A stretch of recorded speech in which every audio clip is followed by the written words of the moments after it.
আলহামদুলিল্লাহি রাব্বিল আলামিন ওয়াসসালাতু ওয়াসসালামু আলা সাইয়্যিদিল মুরসালিন আম্মা বা'দ ফাআউযু বিল্লাহি মিনাশ শাইতানির রাজিম বিসমিল্লাহির রহমানির রহিম আসসালাতু ওয়াসসালামু আলাইকা ইয়া রাসূলুল্লাহ ওয়া আলা আলিকা ওয়া আসহাবিকা ইয়া হাবিবাল্লাহ আসসালাতু ওয়াসসালামু আলাইকা ইয়া নাবিয়াল্লাহ ওয়া আলা আলিকা ওয়া আসহাবিকা ইয়া নূরাল্লাহ। ইসলাম ভাইরা এবং মাদানী চ্যানেলের দর্শক শ্রোতা, আলহামদুলিল্লাহ প্রতি সপ্তাহে নিয়ে আজও আমরা আপনাদের মাঝে হাজির হয়েছি মাদানী চ্যানেল বাংলার ধারাবাহিক অনুষ্ঠান চোখের তারা নামে মোহাম্মদ। আসলে চোখের তারা নামে মোহাম্মদ, হর দর্দ কি দাওয়া সাল্লে আলা মোহাম্মদ। প্রত্যেক রোগের শিফা হচ্ছে আমার নবী, হৃদয়ের প্রশান্তি হচ্ছে আমার নবী, চোখের প্রশান্তি হচ্ছে আমার নবী। চোখের তারা নামে মোহাম্মদ। মোহাম্মদ নামের অর্থ, মোহাম্মদ নামের তাৎপর্য, মোহাম্মদ নামের ফজিলাত, কামালিয়াত, বৈশিষ্ট্য, অনন্যতা আমরা ইতিপূর্বে এই অনুষ্ঠানে শুনেছি। তো আসুন আমরা সবাইকে ধন্যবাদ জানিয়ে শুরু করছি অনুষ্ঠান চোখের তারা নামে মোহাম্মদ। আসুন প্রথমে দুরূদ পাকের ফজিলাত শুনি। হাদিসে পাকের মধ্যে হচ্ছে আল্লাহ নবী সাল্লাল্লাহু তাআলা আলাইহি ওয়াসাল্লাম ইরশাদ করেন, মান সাল্লা আলাইয়া সালাতা ওয়াহিদা সাল্লাল্লাহু আলাইহি আশারা। অর্থাৎ যে ব্যক্তি আমার প্রতি একবার দুরূদ পাক পাঠ করবে, আল্লাহ সুবহানাহু ওয়া তাআলা তার প্রতি 10টি রহমত নাজিল করবেন। সুবহানাল্লাহ। যদি রহমত পেতে চাই, আল্লাহ পাকের দয়া পেতে চাই, হুজুর করিম সাল্লাল্লাহু আলাইহি ওয়াসাল্লামের শাফায়াত পেতে চাই, করণীয় হচ্ছে দুরূদে পাক পাঠ করা। আমরা সবাই পাঠ করব ইনশাআল্লাহ আজ্জা ওয়াজাল। সাল্লু আলাল হাবিব সাল্লাল্লাহু তাআলা আলা মুহাম্মদ সাল্লাল্লাহু তাআলা আলাইহি ওয়াসাল্লাম। ইসলাম ভাইরা, আমরা গত পর্বে নবী করিম সাল্লাল্লাহু তাআলা আলাইহি ওয়াসাল্লামের থুতু মুবারক সম্পর্কে আলোচনা শুনেছিলাম, যা ছিল প্রথম পর্ব। আজকে দ্বিতীয় পর্বে আমরা নবী করিম সাল্লাল্লাহু আলাইহি ওয়াসাল্লামের থুতু মুবারকের আরও কিছু কামালিয়াত, কিছু অনন্য বৈশিষ্ট্য আমরা শুনবো হাদিসে পাকের আলোকে ইনশাআল্লাহ আজ্জা ওয়াজাল। আমরা গত অনুষ্ঠানে শুনেছিলাম যে আল্লাহ পাক হুজুর করিম সাল্লাল্লাহু আলাইহি ওয়াসাল্লামকে মানব আকৃতিতে পাঠিয়েছেন। মানবের মধ্যে যেভাবে বৈশিষ্ট্য আছে বা বিভিন্ন অঙ্গ প্রত্যঙ্গ আছে, ঠিক তেমনি রাসূল করিম সাল্লাল্লাহু আলাইহি ওয়াসাল্লামেরও অঙ্গ প্রত্যঙ্গ ছিল, কিন্তু তা সাধারণ মানুষের নেই ছিল না। হাত, পা, নখ ইত্যাদি সকল কিছু রাসূল করিম সাল্লাল্লাহু আলাইহি ওয়াসাল্লামের অনন্য ছিল। আর অনন্যতার মধ্যে একটি হচ্ছে থুতু মুবারক, যা আমরা ইতিপূর্বে শুনেছি। আজও ইনশাআল্লাহ শুনুন আমরা মাওয়াহিবুল লাদুনিয়া নামক কিতাব। হয়তো যারা মাদ্রাসার সাথে সম্পৃক্ত বা ধর্মীয় জ্ঞান যারা অর্জন করেন, হয়তো কিতাবের নাম আপনারা শুনেছেন, বা খাসাইসুল কুবরা বা শামাইলে তিরমিজি বা শিফা শরীফ, এই সকল কিতাবের মধ্যে রাসূল করিম সাল্লাল্লাহু আলাইহি ওয়াসাল্লামের জীবনী, নবী করিম সাল্লাল্লাহু আলাইহি ওয়াসাল্লামের গঠন নিয়ে আলোচনা করা হয়েছে। তো আরেকটি হাদিসে পাকে এসেছে, হযরতে হুবাইব সাহাবী ছিলেন, তার পিতা ফুদাইক, তিনি সাপের ডিমের উপরে পা দেওয়ার কারণে তিনি অন্ধ হয়ে গিয়েছিলেন, তার দৃষ্টিশক্তি চলে গিয়েছিল সাপের ডিমের উপরে পা রাখার কারণে। ফাকানা লা ইউবসিরু বিহিমা শাইয়ান, সে চোখ দিয়ে কোনো কিছু দেখতো না। ফানাফাসা রাসূলুল্লাহ সাল্লাল্লাহু আলাইহি ওয়াসাল্লাম ফি আইনাইহি ফাআবসারা। রাসূল করিম সাল্লাল্লাহু তাআলা আলাইহি ওয়াসাল্লাম তার চক্ষুতে থুতু মুবারক মালিশ করে দিলেন, থুতু মুবারক লাগিয়ে দিলেন। তখন সে দৃষ্টিশক্তি ফিরে পেল, অর্থাৎ সে ভালো হয়ে গেল। সুবহানাল্লাহ। রাবি বলেন, ফারাআইতুহু ইয়াদখুল খায়তা ফিল ইবরাতি ওয়া হুয়া ইবনু 80। বর্ণনাকারী বলেন যে আমি দেখেছি তিনি 80 বছর বয়সে সুয়ের ভেতরে সুতা প্রবেশ করাতেন। সুবহানাল্লাহ। 80 বছর বয়সে। আপনি বুঝতে পেরেছেন যে বর্তমান সমাজে 30 বছর হলে মানুষ সহজে শুয়ে সুতা প্রবেশ করাতে পারে না, অথচ ওই সাহাবী, আল্লাহু আকবার, 80 বছর বয়সে তিনি শুয়ের ভেতরে সুতা প্রবেশ করিয়েছে। তার মানে তার দৃষ্টিশক্তি কতই না প্রখর ছিল, কিন্তু সে অন্ধ ছিল। আর রাসূল করিম সাল্লাল্লাহু আলাইহি ওয়াসাল্লামের থুতু মুবারকের বরকতে সে এমন দৃষ্টিশক্তি সম্পন্ন হয়ে গিয়েছে যে 80 বছর বয়সে সে শুয়ের ভেতরে সুতা প্রবেশ করাতে পেরেছে। সুবহানাল্লাহ। ইসলাম ভাইরা, এই হাদিসে পাকে একটি বিষয় এসেছে যে সাপের ডিমের উপরে পা দেওয়ার কারণে সে অন্ধ হয়ে গিয়েছে। আসলে কোন বিষয়ের মধ্যে কি কি প্রভাব আছে তা একমাত্র আল্লাহ পাকই ভালো জানেন। আল্লাহ পাক কোথায় কি কুদরত রেখেছেন তিনিই ভালো জানেন, আমরা তেমনটা জানি না, আমরা কোনো কিছু জানি না। তো সাপের ডিমের উপরে পা দেওয়ার কারণে তিনি অন্ধ হয়ে গিয়েছেন, এটি আল্লাহ পাকের কুদরত ছিল। তিনি এখানে কোনো হিকমত বা কোনো কুদরত সেখানে রেখেছেন, কিন্তু আল্লাহ পাক কোথায় কি রেখেছেন এটা বান্দা জানে না। দেখুন, সাধারণত যদি আমি আপনি প্রশ্ন করি যে ডিমের উপরে পা রাখার কারণে কেন সে অন্ধ হয়ে যাবে, এর কারণ কি, এতে আবার কী আছে, কিন্তু আল্লাহ পাকের কুদরত, আল্লাহ পাক এক এক বিষয়ে এক এক কিছু প্রভাব রেখেছেন, এক এক চিকিৎসা রেখেছেন, আবার এক এক রোগও রেখেছেন। আমরা শুনেছি অমুক গাছের পাতা খেলে অমুক রোগ হয়ে যায়, আবার অমুক গাছের পাতা খেলে অমুক শিফা হয়ে যায়। হ্যাঁ, আছে এমন, যদিও বা এখানে বাহ্যিকভাবে আমাদের বুঝে আসছে না, কিন্তু যারা জ্ঞানী, যারা বিবেকবান, তারা অবশ্য অতি সহজে ক্যাচ করতে পারবে যে আল্লাহ সুবহানাহু ওয়া তাআলার কুদরত অসংখ্য জায়গায় রয়েছে। আল্লাহ পাক এক এক জিনিসে এক এক প্রভাব রেখেছেন। এখানে উলামায়ে কেরাম যে মেইন একটি পয়েন্ট বের করেন যে সাপের ডিমের উপরে পা দেওয়ার কারণে যদি অন্ধ হয়ে যায়, দৃষ্টিশক্তি চলে যায়, তাহলে আল্লাহ রাসূল সাল্লাল্লাহু আলাইহি সাল্লামের থুতু মুবারকের বরকতে সে দৃষ্টিশক্তি ফিরে পেয়েছে। এতে অবাক হওয়ার কি আছে, এতে আশ্চর্য হওয়ার কিছু নেই।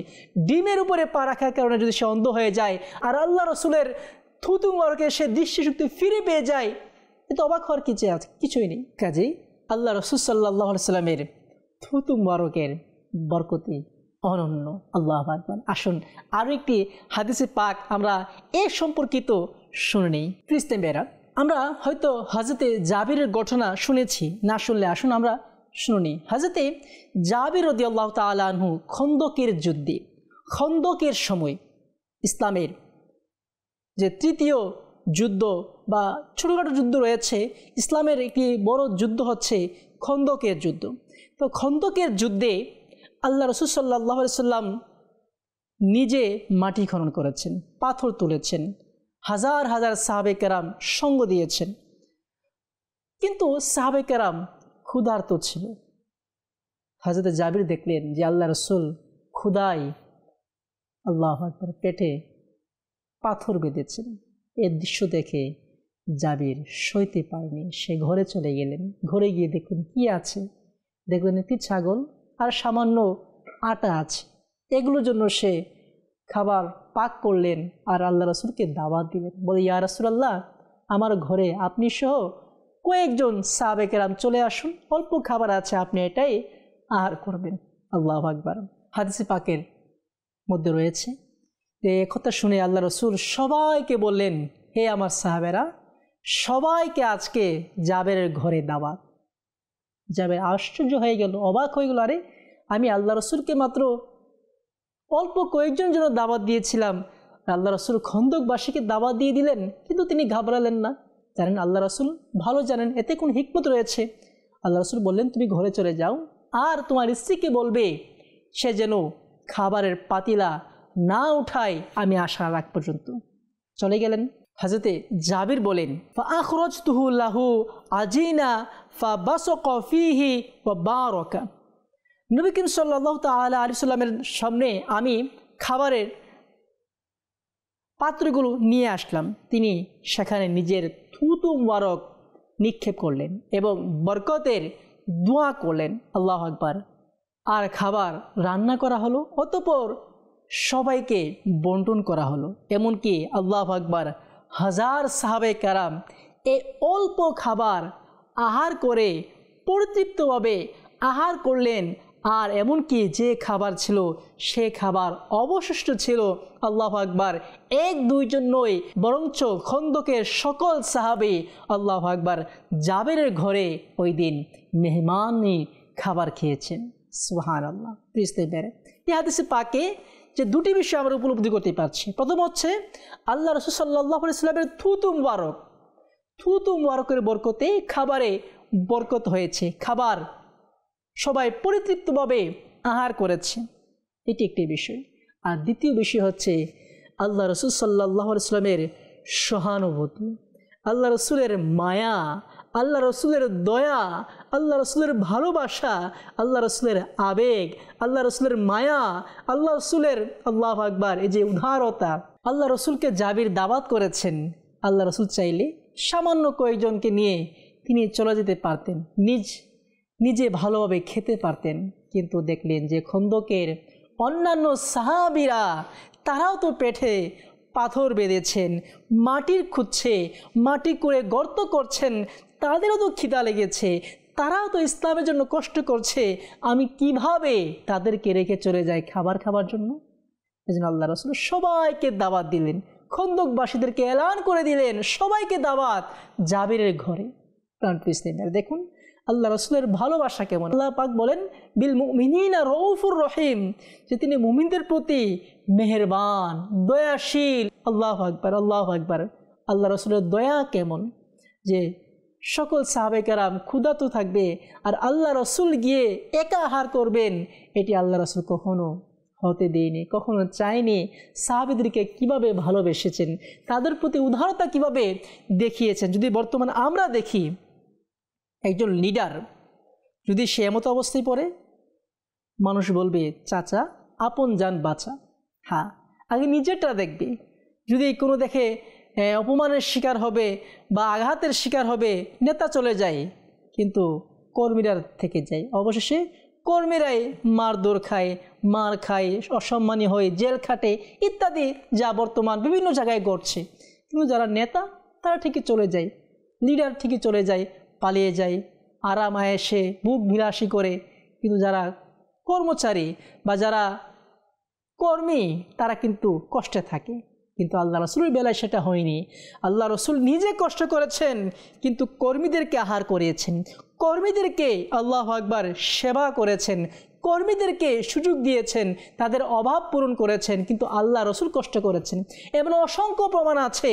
আল্লাহ রসুলের কাছে দামি চাদর ছিল, এক সাহাবী বললেন ইয়া রাসূলুল্লাহ, আমার এই চাদরটি আমার পছন্দ হয়েছে, আল্লাহ রসুল দিয়ে দিলেন। কেউ খাবার চেতে এসেছেন, আল্লাহ রসুল দিয়ে দিলেন। সামান্য ঘরে খাবার আছে, কেউ চাইলো দিয়ে দিল, নিজে না খেয়ে রইল, কিন্তু প্রজাদেরকে দিয়ে দিল, তথা কর্মীদেরকে, উম্মতকে দিয়ে দিল। এটাই আমার নবীর উদারতা। বিল মুমিনিনা রউফুর রহিম, যে আল্লাহ রসুল রহিম, আল্লাহ রসুল রউফ, আল্লাহ রসুল দয়াবান, আল্লাহ রসুল মেহেরবান, আল্লাহ রসুল ক্ষমাশীল, আল্লাহ রসুল উদারপূর্ণ। আল্লাহু আকবার। সাল্লু আলাল হাবিব সাল্লাল্লাহু তাআলা আলা মুহাম্মদ সাল্লাল্লাহু তাআলা আলাইহি ওয়া সাল্লাম। প্রিয় ভাইরা, আমরা শুনছিলাম রাসূল করিম সাল্লাল্লাহু আলাইহি ওয়াসাল্লামের থুতু মুবারকের, আল্লাহু আকবার, গুণাগুণ, থুতু মুবারকের বৈশিষ্ট্য, থুতু মুবারকের বরকত, থুতু মুবারকের ফজিলত। সুবহানাল্লাহ। আসুন আরও একটি হাদিসে পাক আমরা শুনি।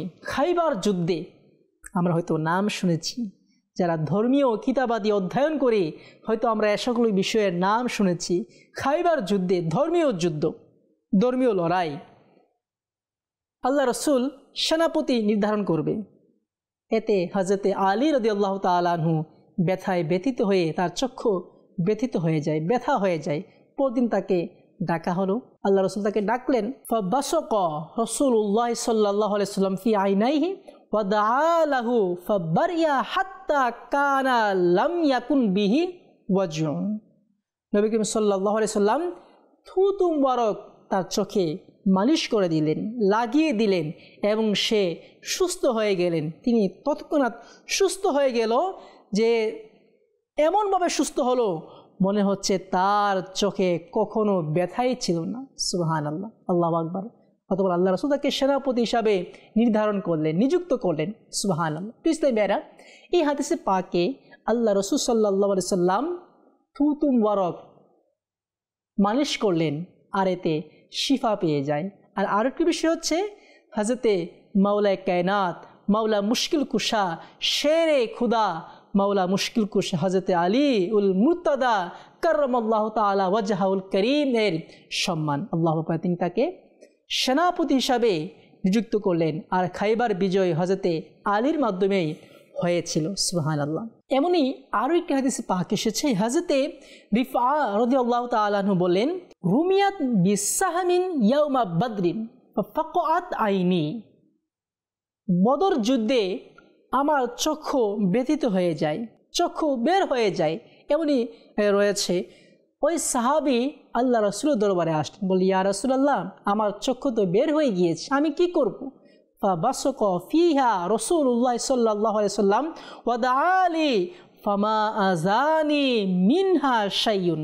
হযরত রিফা বলেন যে আল্লাহ রাসূল সাল্লাল্লাহু আলাইহি সাল্লাম আমার চোখে থুতু মুবারক মালিশ করে দিলেন, অতঃপর দোয়া করলেন, আর আমার সামান্য তীরের কষ্ট আসেনি, বরং আমি পরিপূর্ণভাবে সুস্থ হয়ে গিয়েছি। সুবহানাল্লাহ। শুধুমাত্র আল্লাহ রসুলের থুতু মুবারকের বরকতে, আল্লাহ রসুলের থুতু মুবারক মালিশ করার বরকতে যা তার বের হওয়া চক্ষু ভালো হয়ে যায়, সুস্থ হয়ে যায়, এবং সে কখনো আর অন্ধ হয়নি, বরঞ্চ সারা জীবন, এমন অন্যান্য কিতাবের মধ্যে বর্ণিত আছে যে অপর চোখের চেয়ে যে চোখে তীর বেঁধেছিল, যে চক্ষু বের হয়ে গিয়েছিল, সেই চোখে সর্বদা অপর চোখের চেয়ে বেশি দেখত। সুবহানাল্লাহ। এমনটি আরও একটা হাদিসে পাক এসেছে, বদর যুদ্ধে হযরত হাবিব রাদিয়াল্লাহু তাআলা আনহুর কাঁধে এমনভাবে আঘাত লাগলো যার ফলে তার কাঁধের এক পাশ ঝুলছিল। আল্লাহু আকবার। সাহাবায়ে কেরাম ধর্মের জন্য, ইসলামের জন্য কত কষ্ট করেছে, কত ত্যাগ তারা স্বীকার করেছে, কত যন্ত্রণা তারা সহ্য করেছে। আল্লাহু আকবার।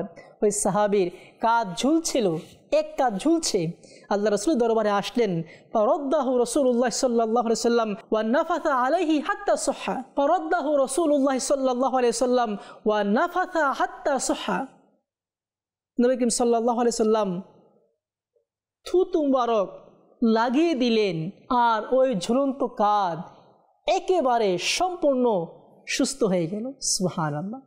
আল্লাহ রাসূলের থুতু মুবারকের বরকতে এই হাত, আল্লাহু আকবার, পরিপূর্ণভাবে সুস্থ হয়ে গিয়েছে রাসূল করিম সাল্লাল্লাহু আলাইহি সাল্লামের থুতু মুবারকের বরকতে। সুবহানাল্লাহ। সাল্লু আলাল হাবিব সাল্লাল্লাহু তাআলা আলা মুহাম্মদ সাল্লাল্লাহু তাআলা আলাইহি ওয়া সাল্লাম। বেরা আমরা শুনছিলাম নবী করিম সাল্লাল্লাহু আলাইহি সাল্লামের থুতু মুবারকের বরকত, নবী করিম সাল্লাল্লাহু আলাইহি সাল্লামের থুতু মুবারকের ফজিলত। সুবহানাল্লাহ।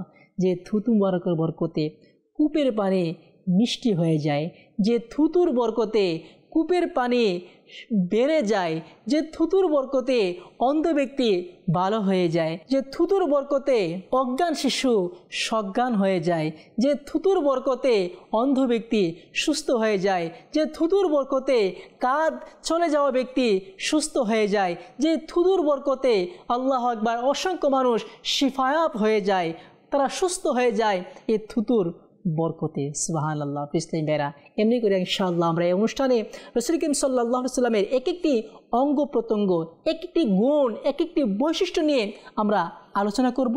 যেহেতু আমাদের কি টাইম রয়েছে, আমরা এই টাইমের ভিতরে আমাদেরকে শেষ করতে হয়, তো ইনশাআল্লাহ আগামী পর্বে নতুন কোনো বিষয় নিয়ে আপনাদের মাঝে আবারও হাজির হব। সে পর্যন্ত সকলেই ভালো থাকুন, সুস্থ থাকুন, আর মাদানী চ্যানেল দেখতে থাকুন।